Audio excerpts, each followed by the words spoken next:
নাহমেদুহু ওয়া নুসাল্লি আলা রাসূলিহিল কারীম আম্মা বা'দ ফাআউযু বিল্লাহি মিনাশ শাইতানির রাজীম বিসমিল্লাহির রহমানির রহিম। সুপ্রিয় দর্শক বন্ধুরা, যে যেখান থেকে আমার এই ভিডিওটি দেখছেন, আপনাদের সবাইকে জানাচ্ছি মাহে রমজানের শুভেচ্ছা। আশা করছি আপনাদের সকলেরই রমজান ভালো কাটছে ইনশাআল্লাহ।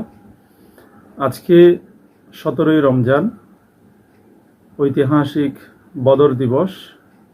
আমরা সবাই জানি বদরের প্রান্তরে রাসূল সাল্লাল্লাহু আলাইহি ওয়াসাল্লাম 313 জন সাহাবী নিয়ে কোরআনের বিজয়ের জন্য যুদ্ধ করেছিলেন মক্কার কাফিরদের বিরুদ্ধে, এবং রব্বুল আলামিন রাসূল সাল্লাল্লাহু আলাইহি ওয়াসাল্লামকে এই দিবসটিতে কোরআনের বিজয় দান করেছিলেন। এই বিজয় সম্পর্কে মহান রব্বুল আলামিন যে সূরাটি কোরআনে পাকে অবতারণা করেছেন, সূরাটির নাম হচ্ছে সূরা নাসর। বিসমিল্লাহির রহমানির রহিম।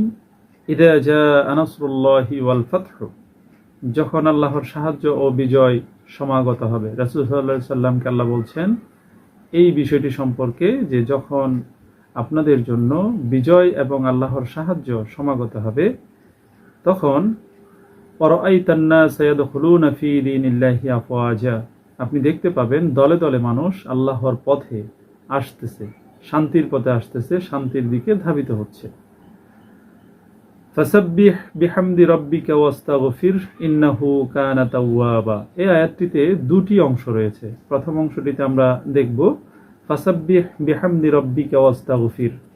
আল্লাহ বলছেন রাসূল সাল্লাল্লাহু আলাইহি ওয়াসাল্লামকে, তখন তুমি তোমার রবের প্রশংসা সহ তার পবিত্রতা ও মহিমা ঘোষণা করবে।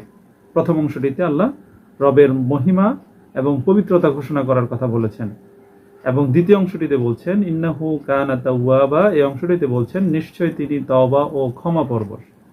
আল্লাহ রাব্বুল আলামিনের কাছে যদি কেউ মন থেকে ক্ষমা চায়, তওবা করে, তাহলে অবশ্যই আল্লাহ রাব্বুল আলামিন সেই তওবা কবুল করবেন। এই বিষয়টি সম্পর্কে ঘোষণা দিয়েছেন। কারণ মক্কা বিজয়ের পরে অনেক মুনাফিক, অনেক কাফিররা কিন্তু তওবা করে ইসলামে ধাবিত হয়েছিলেন। এই বিষয়টি সম্পর্কে আগেই আল্লাহ রাসূল সাল্লাল্লাহু আলাইহি সাল্লামকে ধারণা দেওয়া হয়েছিল। এই সূরার মাধ্যমে যেটি জানতে পারলাম বা বুঝতে পারলাম, কোরআনের বিজয়ের পরে আমাদের করণীয় কাজ কি, এই বিষয়টা সম্পর্কে আমরা একটা ধারণা পেলাম। মহান রব্বুল আলামিন পবিত্র কোরআনে পাকে যেই সকল আয়াতগুলো নাজিল করেছেন, এই আয়াতগুলোকে মোট 5টি ক্যাটাগরিতে ভাগ করেছেন। তো আমরা আজকে জানবো 5টি ক্যাটাগরিতে ভাগ করার এই ফর্মুলাটিতে কি কি রয়েছে। প্রথমে রয়েছে হালাল, দ্বিতীয়টি রয়েছে হারাম, 3 নম্বরে রয়েছে মুহকামাত, 4 নম্বরে রয়েছে মুতাশাবিহাত, এবং 5 নম্বরে রয়েছে আমসাল। এই যে 5টি আয়াতের নাম বললাম, প্রথম দুটির জিনিসের নাম আমরা শোনা মাত্রই বুঝতে পেরেছি। পবিত্র কোরআনে আল্লাহ রাব্বুল আলামিন কিছু আয়াতের মাধ্যমে কিছু জিনিসকে হালাল করেছেন। অর্থাৎ হালাল সম্পর্কিত যে সমস্ত আয়াতগুলো দিয়েছেন মহান রব্বুল আলামিন, এই আয়াতগুলোর মাধ্যমে আল্লাহ রাব্বুল আলামিন দুনিয়াতে কিছু কিছু বস্তু, কিছু কিছু জিনিস, কিছু কাজ মানুষের জন্য হালাল করেছেন। তো এই হালাল কাজগুলো কিয়ামত পর্যন্ত হালাল থাকবে, কখনো এগুলো হারাম হবে না। আমরা অনেকে হালাল জিনিসটাকে হারাম ঘোষণা করে নিজেদের জীবনকে দুর্বিষহ করে তুলি।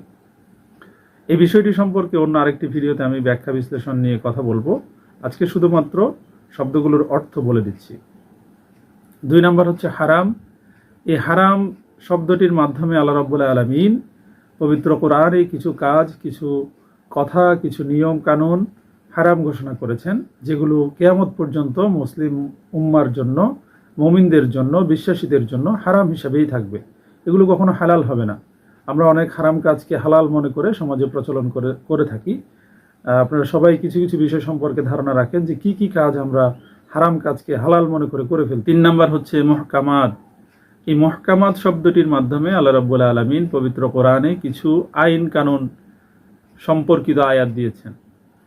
আইন কানুন সম্পর্কিত যে সমস্ত আয়াতগুলো রয়েছে, এই আয়াতগুলো বাধ্যতামূলকভাবে আমাদেরকে অনুসরণ করতেই হবে। আমাদের জীবন বিধানের মধ্যে এই আয়াতগুলো অবশ্যম্ভাবী এবং পালনীয়, অবশ্যই পালনীয়।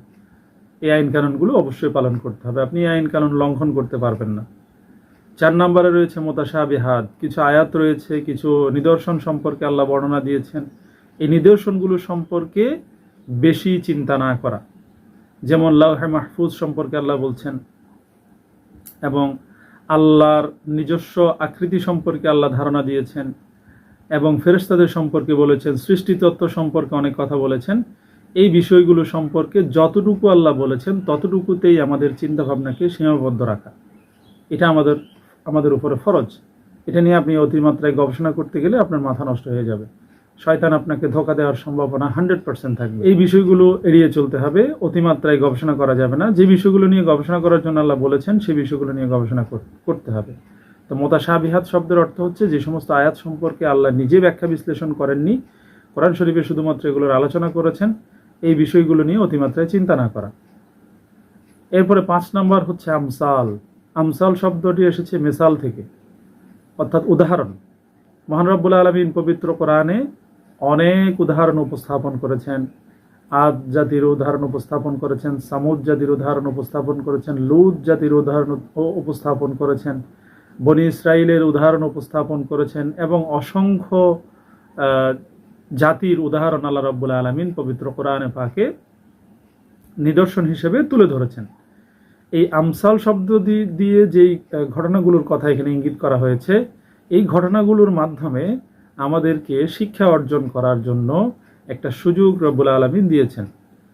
তো এই ঘটনাগুলোর মাধ্যমেও কিন্তু অনেকে বিভিন্ন ধরনের অপরাধ করে থাকেন আমাদের দেশে বা সারা পৃথিবীতে। এই ঘটনাগুলোর অপব্যাখ্যা করে, ঘটনাগুলোকে পরবর্তী ফরজের সাথে তুলনা করে, সুন্নাতের সাথে তুলনা করে অনেকে অনেক ধরনের কুফরি করছেন, অনেকে অনেক ধরনের মত পার্থক্য তৈরি করছেন। আমার এই ভিডিওটি যারা দেখছেন, যারা এই বিষয়গুলো অর্থাৎ উদাহরণ দিয়ে যে আল্লাহ রাব্বুল আলামিন যে সমস্ত সূরা, যে সমস্ত তথ্য আল্লাহ কোরআনে পাকে দিয়েছেন, এই তথ্যগুলো নিয়ে মানুষের মধ্যে বিভ্রান্তি সৃষ্টি করবেন না। কারণ আপনার এই বিভ্রান্তি সৃষ্টির মাধ্যমে যদি কোনো মানুষ বিপদে চলে যায়, কিয়ামত পর্যন্ত যদি এই বিভ্রান্তির জ্ঞান যদি মানুষ প্রচলন করতে থাকে, তাহলে আপনি যেমন ভালো কাজ করলে যেমন কিয়ামত পর্যন্ত সদকায়ে জারিয়া আপনার আমলনামায় যেতে থাকবে, আপনি যদি কোনো খারাপ জ্ঞান প্রচলন করে যান, সেই জ্ঞানের চর্চা যতদিন থাকবে ততদিন আপনার আমলনামায় গুনাহ লেখা হবে। কারণ আপনার এই খারাপ জ্ঞানের কারণে যত মানুষ গুনাহে পতিত হবে, সকল মানুষের গুনাহের একটা অংশ আল্লাহ রাব্বুল আলামিন আপনার আমলনামায় দিয়ে দিবেন। অথচ দুনিয়াতে আপনি নামাজ কালাম পড়ে 5 ওয়াক্ত ভালো নামাজ পড়ে ভালো কাজ করে আপনি মৃত্যুবরণ করেছেন, কিন্তু আপনার খারাপ আমলের কারণে, আপনার খারাপ জ্ঞান প্রচলনের কারণে এই জ্ঞানটি দুনিয়াতে এস্টাবলিশ হয়ে যাওয়ার কারণে কিয়ামত পর্যন্ত আপনার আমলনামায় গুনাহ যেতে থাকবে। সুতরাং পরিশেষে দেখা যাবে যে আপনার পাহাড় সমান আমলনামা থাকলেও তার চাইতে ডাবল ডাবল ডাবল ডাবল গুনাহ নিয়ে আপনি জাহান্নামে চলে যাচ্ছেন। তো পবিত্র মাহে রমজান এবং ঈদের সওগাত জানিয়ে আপনাদেরকে আমি আমার এই ভিডিওটি আজকে এখানে শেষ করছি।